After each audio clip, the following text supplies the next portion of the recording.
$100, listo. Ahora, 3.6 por 50.000, eso da 180.000.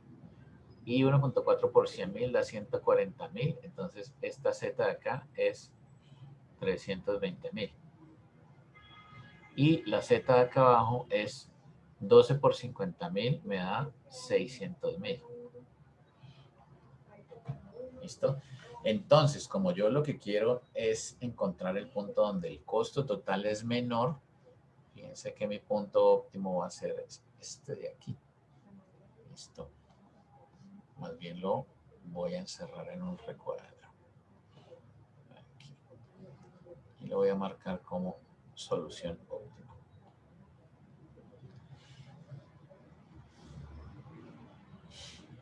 ¿Listo? ¿Cómo lo vieron? ¿Sí da lo mismo en el libro? ¿El libro está resuelto? Yo no me he fijado. ¿Sí da lo mismo? Sí, profe, da igual. Listo, entonces, ojo con lo que voy a decir. Los problemas de minimización no son no acotados, porque tienen un límite natural, una cota natural, que son los ejes. O sea que, en caso extremo, un problema de minimización me puede llegar a dar a mí como respuesta 0,0, pero no me puede seguir avanzando hacia menos infinito, eso no va a pasar. En cambio, los problemas de maximización sí pueden ser no acotados. Si ese problema que acabamos de ver fuera de maximización, la región factible es ilimitada hacia arriba y a la derecha. Entonces yo podría seguir creciendo, creciendo, creciendo, creciendo, creciendo, creciendo, y la función objetivo seguiría aumentando, aumentando, aumentando, y ya. No habría límite a eso, por eso sería no acotado. ¿Listo? Pero en nuestro caso, pues no tenemos ese problema, no lo es. ¿Listo? Muy bien. ¿Alguna pregunta sobre esto, muchachos? ¿Cómo lo ven?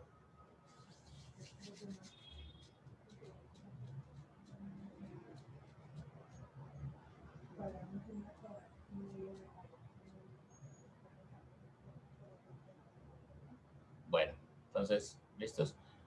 Bien, entonces, vamos a descansar unos 20 minuticos, ¿cierto? Y volvemos para hacer la prueba corta número 2. ¿Listo? O sea que son las 6:54 aquí en mi computador. Entonces 20 minuticos serían las 7:14. O sea que veámonos acá a las 7:14 y yo entonces habilito la prueba corta, les doy entrada para que la hagan. Y es resolver un problema como estos que estamos haciendo con el método gráfico, para que ustedes hagan toda la solución gráfica. No tiene trampa ni cáscara, no tiene maldad de ninguna clase. Yo, la maldad está fuera de mi corazón ya, yo ya abandoné esos malos hábitos. Entonces, para que lo hagamos. ¿Listo? ¿De acuerdo? Profe, Sí, dime. una pregunta de Claro. sí o no. ¿Sí o no? Nosotros vamos a llegar a graficar ejemplos como los de los videos. Por ejemplo, me pareció interesante, aunque complejo, el de gasolina y crudo. ¿Vamos a graficarlos de manera manual o ya vamos a hacerlos por algún Ese software? problema yo no me acuerdo así de repente, pero ¿cuántas variables tenía? Creo que tiene más de Pues dos, ¿cierto? sí, sí, profe, Es sí, uno de claro. mezclas, ¿sí o qué? ¿De mezclas? Sí, profe, sí, O sea ajá. que se debe tener cantidad de crudo 1 que uso para hacer gasolina 1, cantidad de crudo 1 que uso para hacer Exacto, gasolina 2. ajá. No lo podemos graficar porque tiene demasiadas variables, fíjate. Ok, ok, Lo que profe, podemos sí. graficar aquí en estos dibujos planos son problemas de dos variables máximas. Y si uno pudiera hacer pues la construcción como de una maqueta tridimensional, podría graficar un problema de tres variables, pero ya más de ahí se nos vuelve abstracto. Por eso es el cuento cuando uno ve álgebra lineal, que toda la matemática que funciona con una variable funciona con dos, toda la matemática que funciona con dos variables funciona con tres, y toda la que funciona con tres variables funciona con n variables, todas las que uno quiera, pero hacer el dibujo de una forma que uno entienda de acuerdo con su experiencia cotidiana ya no es posible. Ya son objetos matemáticos por allá en la abstracción de un espacio vectorial NRN, pues que es otro paseo.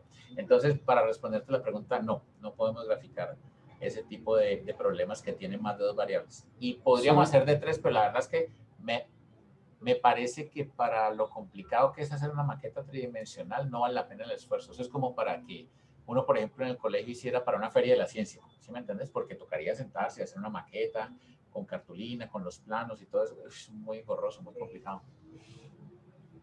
Profe, entonces vamos a llegar en ejercicios como este al planteamiento, ¿sí? Únicamente al planteamiento. ¿Cómo así? No, es que más adelante vamos a empezar a resolver todo esto y vamos a usar 3 cosas. 1, Excel. 2, el simplex a mano para que ustedes vean el funcionamiento matemático de esta cosa. Y 3, el lenguaje de programación de Ample, que ese sí sirve para problemas medianos y grandes. ¿Ya? Sí, me y refería a si este ustedes punto. traen a la mesa un problema realmente grande, les tengo ferretería más pesada también para eso. Lo que pasa es que es más engorrosita, ¿ya? Pero por decirte algo, Excel es ¿cómo puedo decir esto? Excel es como una cauchera, ¿cierto? Sirve para cazar presas de cierto tamaño, ¿ya? Ample es una metralleta bastante buena, o sea, como un rifle de asalto pues, de los soldados y todo eso. Pero ya ferretería tipo Julia, ¿sí?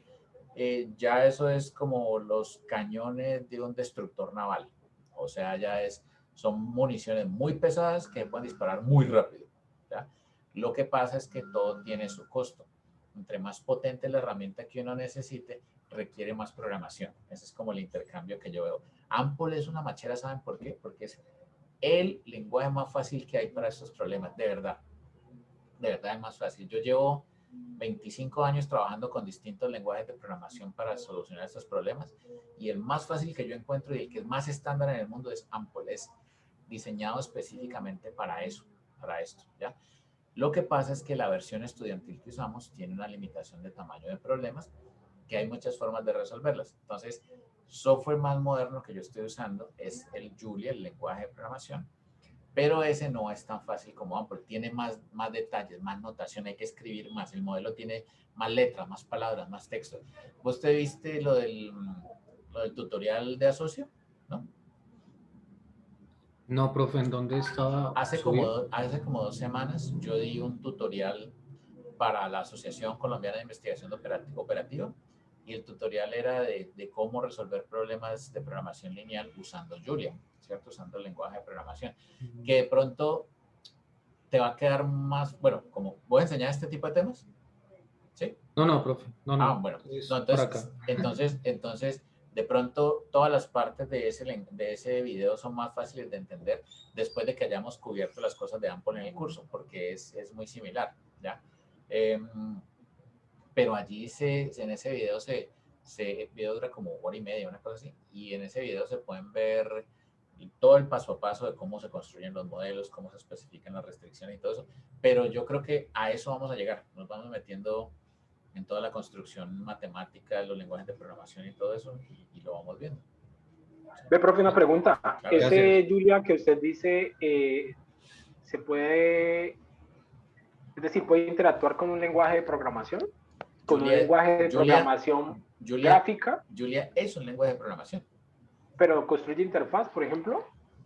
Pues te tocaría ponerte a hacerlo. Yo en realidad nunca lo he necesitado ni me he puesto a hacerlo, pero sí sé que hay módulos en los que se pueden construir ventanas, botones y toda la interacción pues, que hay que hacer con ellos. Lo que pasa es que lo aburridor de hacer interfaces gráficas es que también toca cambiar la forma de pensar sobre el programa, porque ya no es ni basado en objetos, ni basado en procedimientos, sino basado en eventos, que son las interacciones que uno tenga con los botones. De la forma de programar eso es un poquito distinta. A mí, la verdad, nunca me he interesado por eso, pero yo sé que sí se puede. Yo sé que sí se puede. ¿A vos te gusta hacer tu ventanita y tu botoncito y todo eso? Lo que pasa es que alguna vez abordamos un problema así, pero el problema fue que, o sea, nosotros lo hicimos en Java. Ya. Pero Java no es un optimizador, sino que pues es un lenguaje de programación y igual si usted hace un algoritmo, pues el algoritmo puede optimizar algo, ¿no? Claro. Pero digamos el problema era que no logramos encontrar en ese momento cómo concatenar que un lenguaje de optimización lo pudiéramos anidar con un lenguaje de programación, porque en últimas quien iba a utilizar eso va a ser alguien. Y ese alguien que lo va a usar por varias veces, pues no va a tener la habilidad para poder decir, yo voy a modificar aquí porque las variables de hoy son así, sino que ese alguien, que es un usuario, va a tener una interacción mediante una interfaz. O sea, ustedes lo estaban haciendo ustedes lo estaban tratando de hacer, era como para un usuario básico. Sí, señor, una aplicación. Un usuario que pudiera abrir una ventana y modificar un datico aquí, una cosita aquí y volver a poner a Voy a correr. ingresar los parámetros, sí, señor. Y entonces el optimizador, pues sí se podía, ¿no? Eso era lo que, eso, o sea, lo que le digo, lo que no se pudo porque no sabíamos, pues. Eso hace Pero cuántos que años el fue, ¿ve? optimizador pudiese tomar esas variables de entrada y, ¿Hace cuántos años profe, fue eso eso? fue en el 2000, hace 6 años estuvo en la sustentación, profe. Pero No sé si se acuerda. muy valiente. No, yo no me acuerdo, pero no le pidas tanto a Y la memoria de un entonces, viejito, no no, jodas. Pero ve, ustedes muy valientes ponerse a hacer eso es muy duro.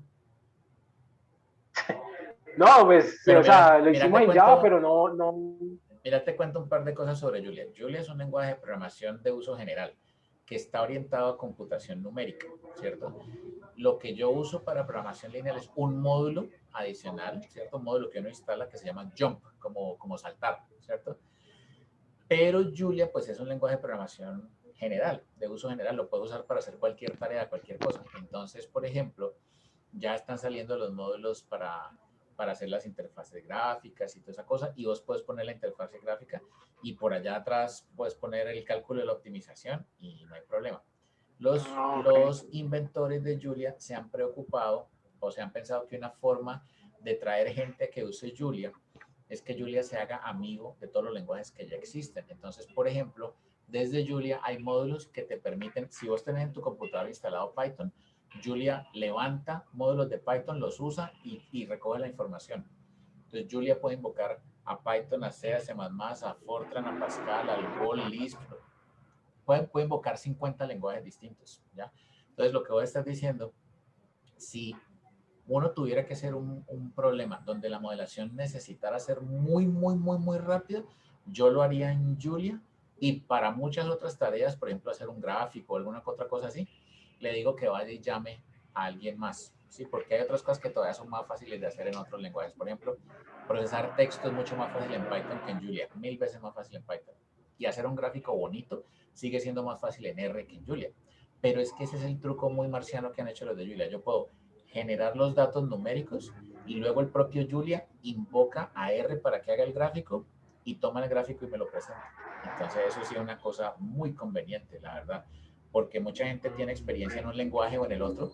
En Julia la pueden aprovechar, no les toca olvidarse de sus conocimientos. Entonces, eso sí me parece chévere a mí. O sea, yo estoy convencido de que Julia es un lenguaje muy divertido y que tiene mucho futuro y yo soy muy engomado, me gusta ensayar y hacer un proyectico y hacer el otro y sigo haciendo ciertas cosas de la vida normal también con Python, por ejemplo.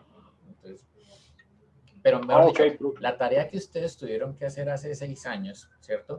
Como la computación y los lenguajes avanzan tan rápidamente, hoy en día probablemente la podrían hacer con mucha más facilidad, inclusive en el propio Java. Seguramente el Java también ha avanzado para poder hacer ese tipo de cosas bien bacanas como ustedes lo estaban haciendo.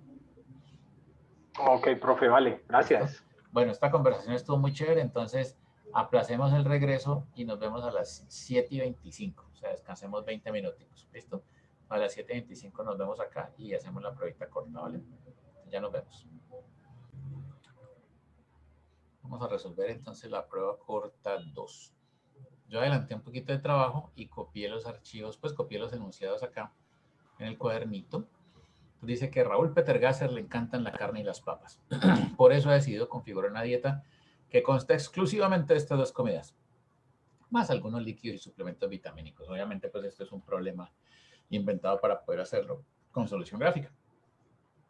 Raúl sabe que esta no es la dieta más saludable y por lo que quiere asegurarse de ingerir las cantidades correctas de las dos comidas de tal manera que se satisfagan algunos requerimientos nutricionales clave. Raúl ha obtenido la siguiente información nutricional y de costos. Entonces ahí está la tabla con la información que tiene, los gramos de nutriente por porción, el mínimo diario que hay que proporcionar de cada nutriente y el costo por cada porción. ¿Listo? O sea que las variables son esas que están allá a mano derecha.